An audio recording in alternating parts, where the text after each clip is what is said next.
We met in a gym in Sweden. When I'd moved there, Matilda had been fighting for a while before. Because Bareknuckle is its own and it's illegal in Sweden, and I think we're a handful of fighters in Sweden who do Bareknuckle boxing. It's been a long journey for me to get back my life to be better. Fucked my life up when I come out the army. When I come out, I didn't know how the fuck to deal with all of that, on my own. Bad shit that happened in my life, but I was sick. I couldn't use my arm or my right leg. And then when I was getting healthy again, I was in a tsunami with my family, and I got PTSD and was very traumatized from that. After the tsunami, I got a heart problem, and I keep waking up in the nights and my heart didn't beat. So then I made a decision of start doing fighting, because I was so sick of my whole life since I was 8, something was taken away from me. This basically saved our both lives. To share this together, that we're having this as a couple, and so it's so much more than fighting.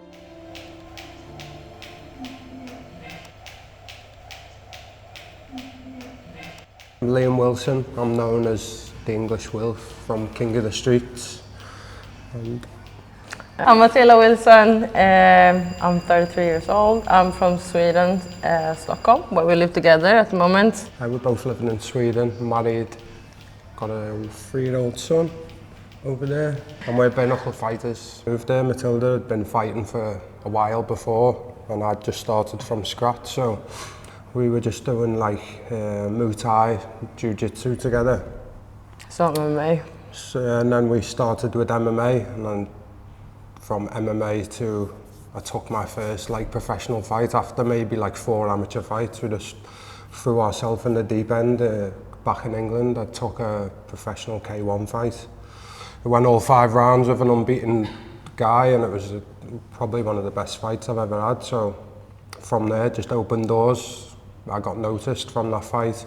Then I went into bare-knuckle boxing. I got knocked out on my first bare-knuckle fight against Rocky Morgan. Even though that happened, I knew I was learning the hard way because I'd just been, I started late fighting, so I was just learning as I was fighting, so I just took it as it was, and yeah, just loved bare-knuckle from then. Because bare-knuckle is its own and it's illegal in Sweden, and I think we're a handful of fighters in Sweden who do bare-knuckle boxing outside of Sweden, so there's not anyone you cannot go to a bare-knuckle gym and train and learn. So is it illegal? Illegal, yeah. It's illegal in Sweden, is it? Yeah, it's illegal. It'll never be legalised, I don't think. No. There's just too many rules in Sweden, so. Taught ourselves. It was for that bare-knuckle fight Liam had when he said he fought Rocky Morgan, who's super experienced. It was also we signed up for a fight in England, which is we didn't see anyone else doing that around us, but we just tried our own thing, so we trained for it together. And we were okay, how do you train bare-knuckle boxing? We didn't know, so it was just figuring it out. And then I had a boxing fight on the same event. I wasn't a boxer, but I just took it anyway. So I also started taking off my gloves because I saw that his boxing wasn't very good at all. Absolutely not. But when he started to take off his gloves, he just peaked. And he went so accurate, and your head movements started to go, your footwork started to go. It's just something clicked. So I was I also want to try that. So I did bare-knuckle, a little bit bare-knuckle training for my boxing fight, because I wasn't a boxer, he wasn't a boxer, but we was gonna do a bare-knuckle boxing and a boxing fight in 3 months.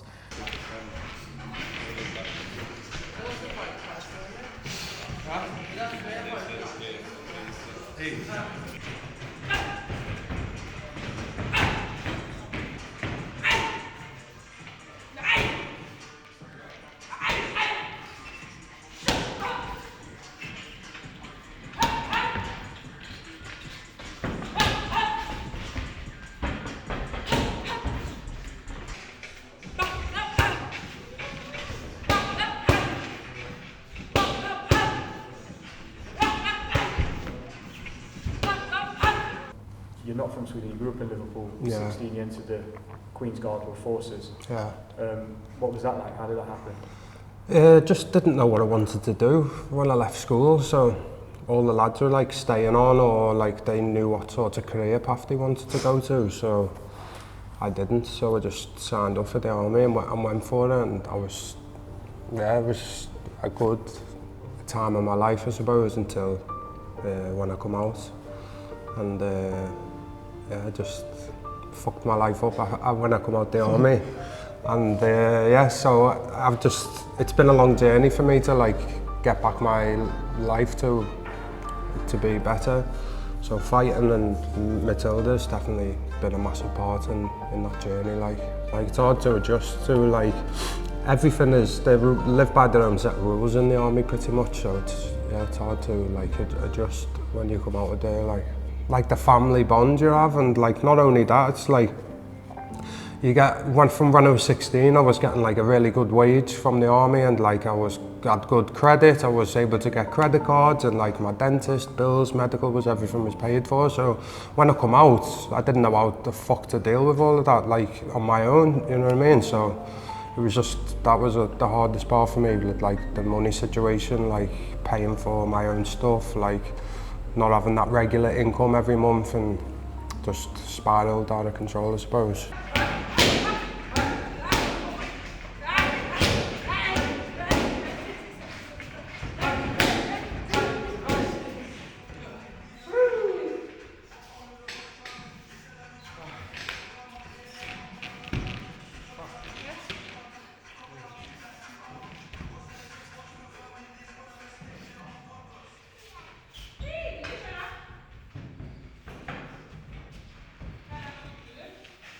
What was your story up to you found fighting? How did that happen? It was like a lot of bad shit that happened in my life. Like I have a really good childhood, but I was never interested in fighting. I never like watched fighting, been interested in fighting, nothing. But I was sick. I got like from a tick. I don't know what it's called again. Yeah, tick. Yeah, the tick. So I was like not paralyzed, but I couldn't use my joints in my right arm. That's what I'm southpaw now. So I couldn't use my arm or my right leg. So I had to jump on one leg or right with my left hand. It was biking. I had to like kick the pedal to spin it around so it come back to me so I could. So I was, cause I was very like athletic, did football and loved to like move and stuff. And I was like 8 maybe when I got sick, and I was sick till I was 13. So when I got, cause they never treated me, they didn't know I had the disease, cause I didn't get this like classic red mark that you normally get when you get it. So it goes out to your nerve system, I think, so you get long-term sick. So when I was healthy at 13, so then was like, they took the football away from me. I got very like limited. I was used to be very like active. And then when I was getting healthy again, I was in a tsunami with my family, and I got like PTSD and was like very traumatized from that. I got horses, because when you're riding, you can have a bent arm and a bent knee. So I had horses during the time I was sick, so I could do something.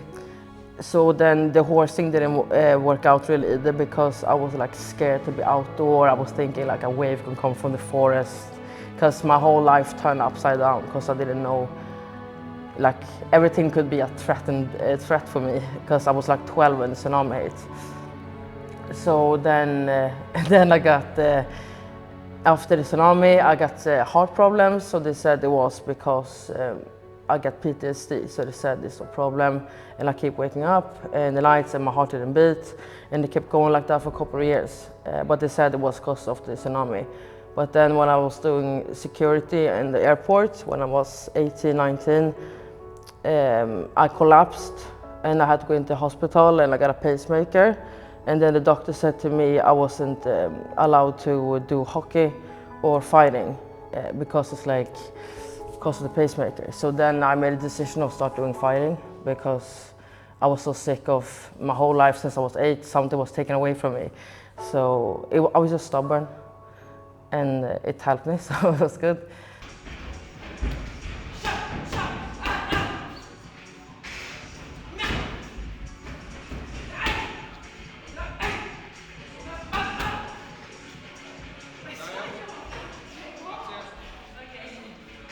So I was like, it's enough now, you know what I mean? It was like everything I did was just like taken away from me, taken away from me. It's like, I've taken my life back. It's like, you don't tell me what to do. But it's mad, because when I first met Matilda, she didn't have a pacemaker, but she had like a chip still inside to monitor her heart. And when I'd listen to her heartbeat, it was like almost non-existent, you know, like skip like 4 or 5 beats, and I'd be like, what the fuck? And she was like, would get really weak a lot of the times and stuff like that. But since we met each other, it's like we helped heal her, because her heart started getting better, then the chip got removed, and then she got pregnant with Zion. And I read up somewhere that when you get pregnant, the baby helps the mother heal if they're sick. So with the cords that are attached. so Is it cords? Is it cord? the Yeah. umbilical cords. Yeah. So because the mother needs to be healthy too for the baby and so on. So after she got pregnant with Zion, and after she had Zion, her heart is completely fucking like healed. It's crazy, mad, like, yeah. honestly. I was like, I've been feeling like so physical shit for so many years. So, and also like, even though it went like massive difference since I met Liam, because I always had like I was struggling with my mental health, and I like started to sleep better when I met Liam. I'm a little relaxed more. I was like less anxious, even though I still have my problems. So that of course helps your heart, because it's like a rhythm problem. It doesn't send signals to the heart to beat. So it was something wrong with that. So and like I started eating better, so that also affects it a lot. So before, when I was like in fight camps or dieting and pressure myself or stress my body, I could get it back a little bit. But now I don't even know when. Since Zion, I think that was like the final one. I can, in fight camps, I'm still feeling good. Before I could be like very dizzy and feeling like weird in the night and stuff. But now I'm all good. Yeah. You know what? This is an amazing story. It actually is. Like, I sit down to It's pretty cool. Yeah. Like, yeah, I know. It is cool. Do you know, like, when you, as well, you know, if you look at what you do, there's some people that don't like being up, but there's some people that think it's brutal, right? And if you look at your guy's life before it was pretty brutal. Yeah. And actually, what's come out of it is something that's quite beautiful. Yeah, 100%. Like, So then when people like have the cheek to like putting their opinions on us, like especially when we got pregnant, to be like, now you're gonna stop, right? And it's like, it's just shocking, because it's like this basically saved our both lives, and like to share this together, like that we're having this as a couple, and like it's affect us like where we are in life. So it's so much more than fighting. It's so much more than it. It's and then for someone to throw that on you, like you have not even speak about the subject, but people feel like they have the right of telling you you should stop. It's like, how can someone say that to you? If you lose a fight, oh, you're gonna stop now. You're gonna stop now. It's like, what would I do with instead? You know what I mean? Like, it's just fucking. How you live before is losing. You know what I mean? Like, out of anything, it's like if someone doing football, you for losing a football game. No one would say like when you're going off, like you gotta stop play football now, huh? Or if you're losing a tennis, like a match of tennis, but all of a sudden because you're fighting, you should stop because you lost. And it's two people. Like one is gonna lose. It's 50%. It's deeper than that, anyway, with a lot of people. Yeah. When you enter a contest, a fight, right? You're trying to win, but not everybody's fighting to win that contest. Yeah. Something bigger than that. Yeah, 100%. Like. Yeah, and I feel like you should say like that, because everyone's like, "Well, what's your goals? You want to get? I want to have this belt. You want to get there?" Or like, I feel like I should say, "I want to be the world champion of this. I want to have this and that." But like, I don't like now. We sort of get like, "Oh, that would be cool to get like a fight for a belt the same night as a couple." But it's like, yeah, it would be cool, but like it's not like a massive dream or. I haven't been just about like, that for me. It's just our life. Like fighting. Yeah.